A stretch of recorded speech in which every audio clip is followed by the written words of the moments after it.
After I came home from Interlake Britain, I was feeling very despaired because the probability of a small group of people changing the world was very small. The size and scale of the climate crisis is enormous. Human beings are destroying the planet on an unprecedented scale, melting the Arctic incredibly quickly, releasing billions of tons of CO2 every single year, cutting down football fields. It's just the human race has got an all-out assault on this planet from all angles, and we are only a couple of years away from setting off irreversible chain reactions that once they start will be outside of human control. It's going to be like a snowball rolling down a hill, picking up speed and picking up size, and then it gets bigger and bigger and bigger, and then it'll eventually turn to the point where it becomes an avalanche, and human beings won't be able to stop it. So I was feeling quite despaired because it's a big task to begin with if you had everyone on your side to fix it, but the governments of the world and the corporations of the world are working against us.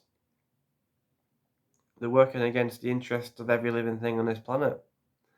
Now, they talk about doing good things, but really what they're doing is just talking, whilst they continue to invest in oil and continue to open new coal plants and continue to cut down large areas of natural beauty forests that take in carbon dioxide, and they continue to allow fishing corporations to ravage the seas and destroy biblical amounts of wildlife that also takes in carbon dioxide.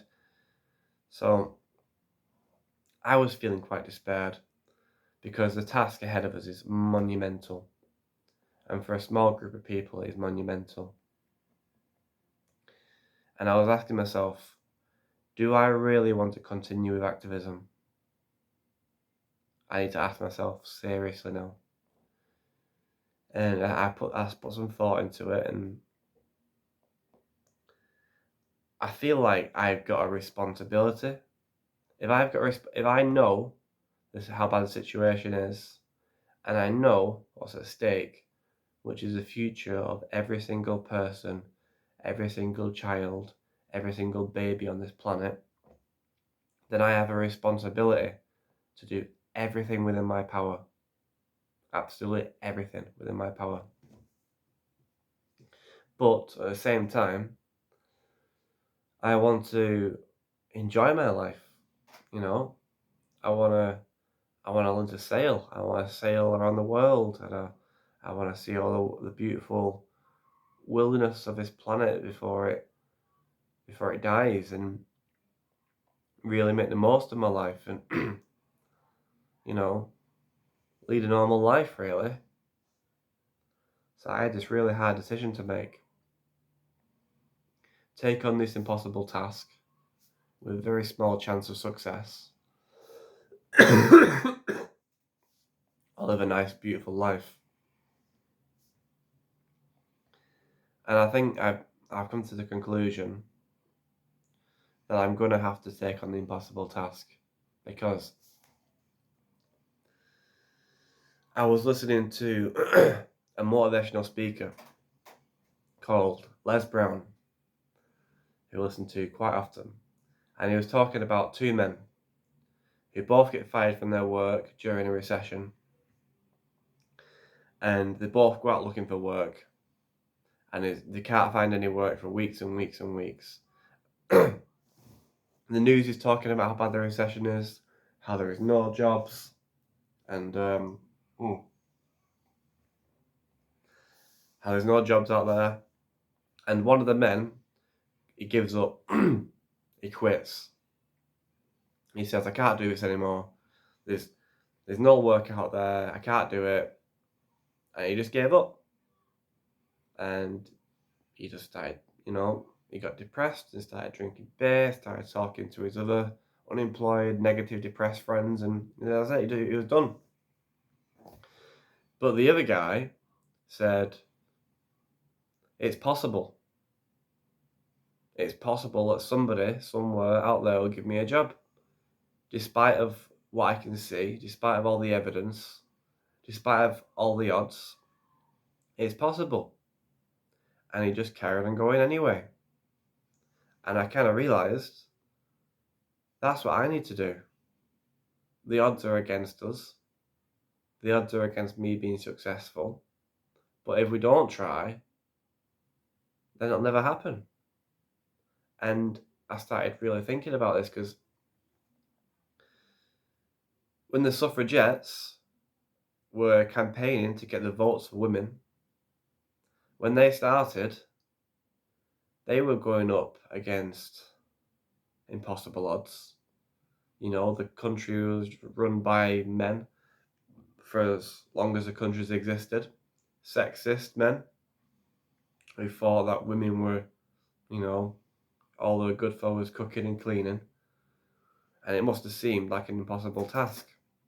But despite of all the evidence that was shown to them, all the evidence that they had, they persisted with everything that they had, using non-violent civil disobedience.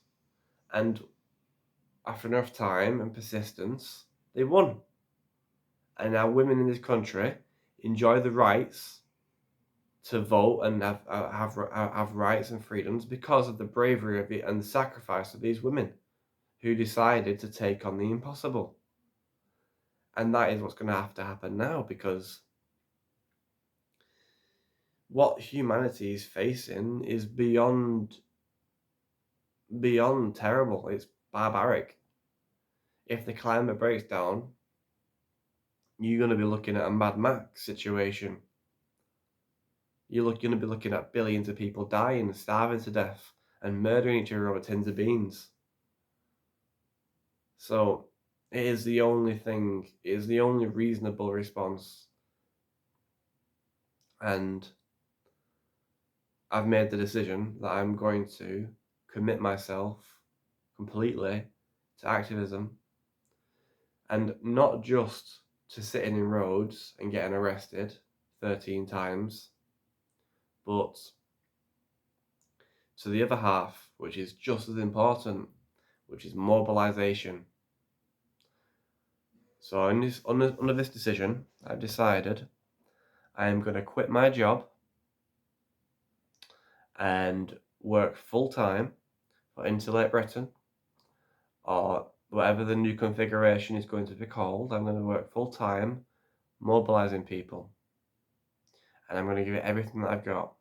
I'm going to go all in for this, and I'm going to be booking venues to do talks, delivering thousands and thousands of leaflets for people to attend the talk. I'm going to be sticking them to the doors.